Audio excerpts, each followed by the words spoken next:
Welcome to Spotlight. I'm Christy VanArragon. And I'm Colin Lowther. Spotlight uses a special English method of broadcasting. It is easier for people to understand, no matter where in the world they live.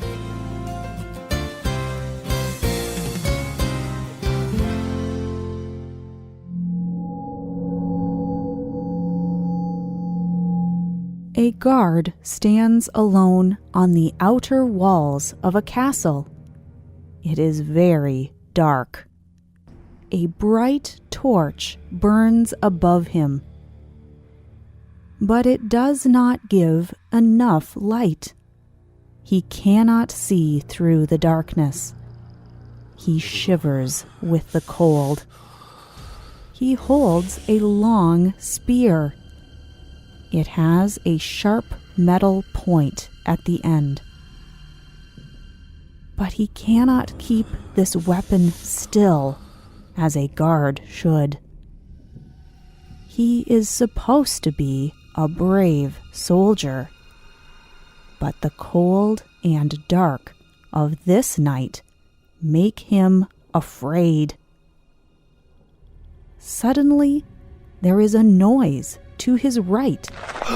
He turns and waves his weapon wildly about. The guard shouts, "Who is there?" But it is only his friend, Francisco. Both are soldiers of Claudius, King of Denmark, and both are frightened. Perhaps they saw something frightening. Perhaps they saw a ghost. Of course, there never was a King Claudius of Denmark. Francisco and the soldier are not real people. This is the first part of a very famous play called Hamlet. Today's spotlight is on its writer, William Shakespeare.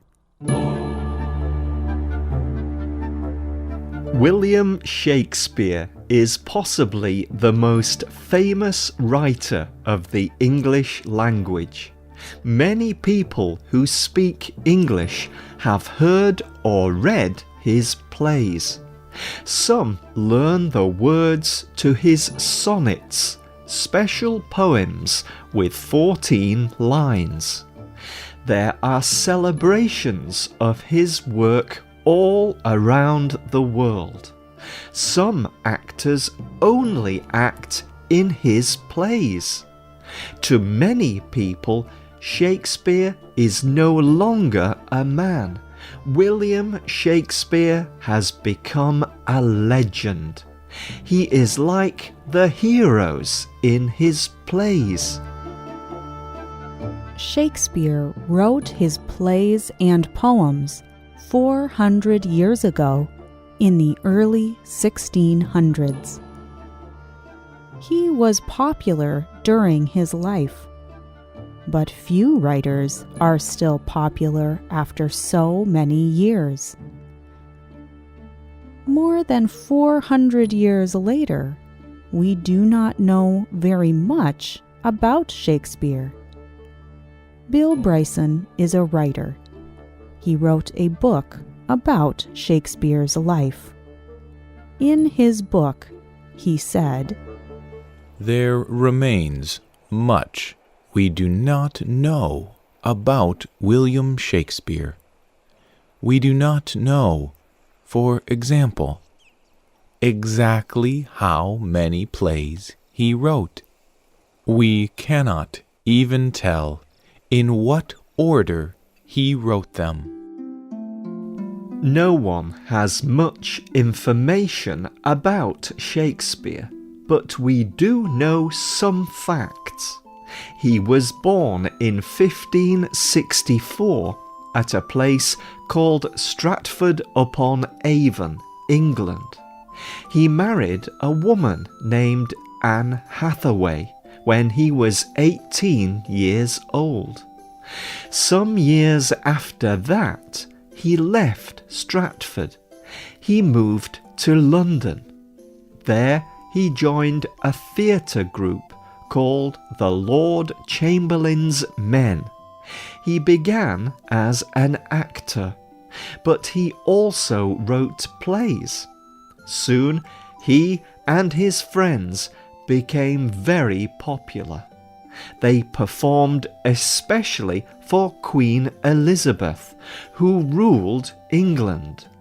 Shakespeare even wrote a play especially for the next ruler, James I. This play was called Macbeth.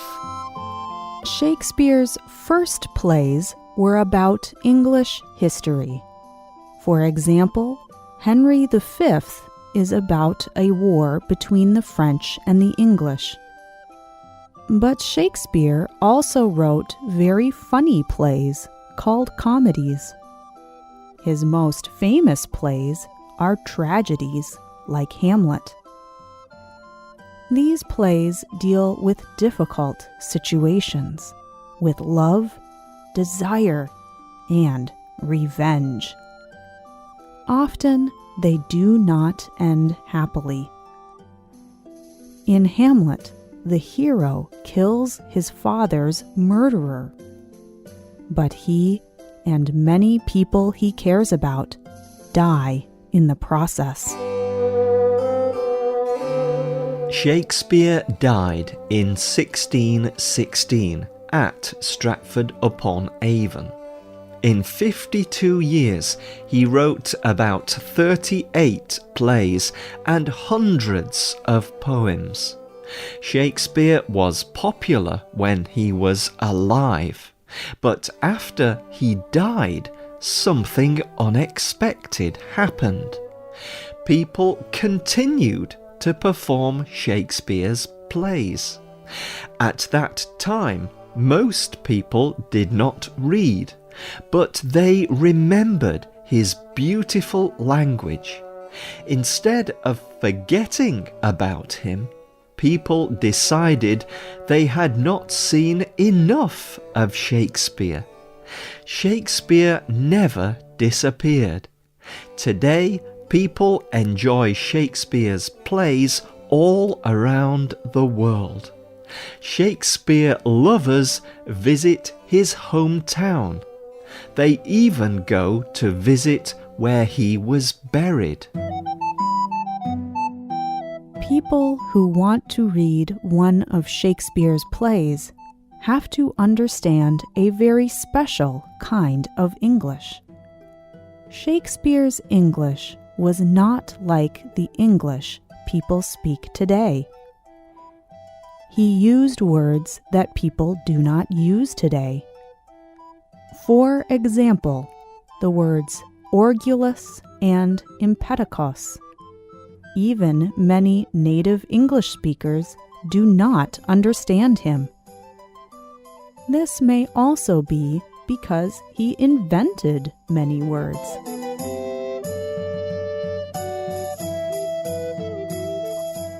The English language is very different now, but this is partly because of William Shakespeare. His writing influenced the English language. People still use his words and sayings. Hepzibah Anderson of BBC Culture says, "During Shakespeare's 52 years on earth, he expanded the English language in ways that are difficult to estimate. Without him, our words would be just so different. He gave us special ways of expressing hope and depression, sadness and anger. Even if you have never read his work, you may have used his words. It is very difficult to avoid."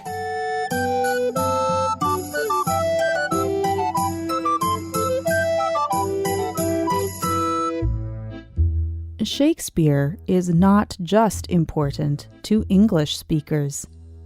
Today, people perform his plays in nearly every language. And he is just as important in other cultures.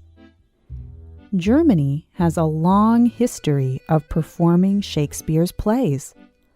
Heinrich Heine was a German writer. He lived in the early 1800s. He said, "The Germans have understood Shakespeare better than the English." Some cultures use Shakespeare's stories, but do not use his words. They write them again, but in different times or places. Akira Kurosawa was a famous Japanese filmmaker. He filmed his own versions or adaptations of Shakespeare's plays. But instead of the history of England, he made them about the history of Japan. He also added elements of an ancient Japanese theatre to his film called No. The result is a mixture. People can recognize Shakespeare, but they can also see that the films are from Kurosawa.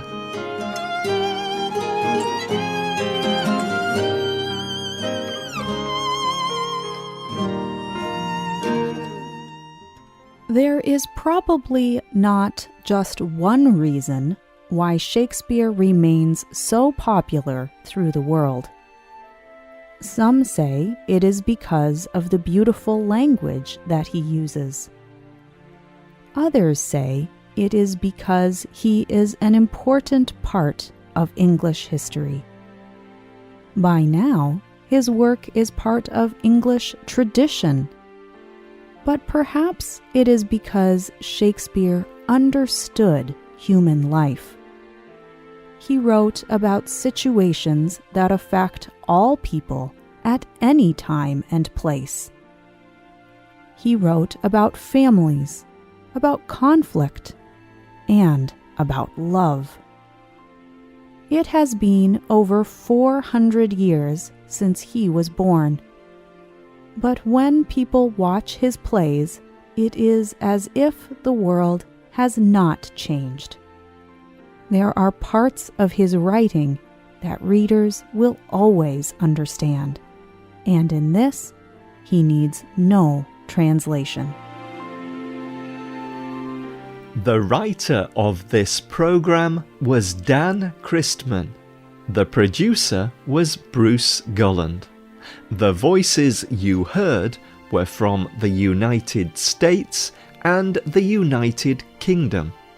All quotes were adapted and voiced by Spotlight. You can find our programs on the internet at www.radioenglish.net.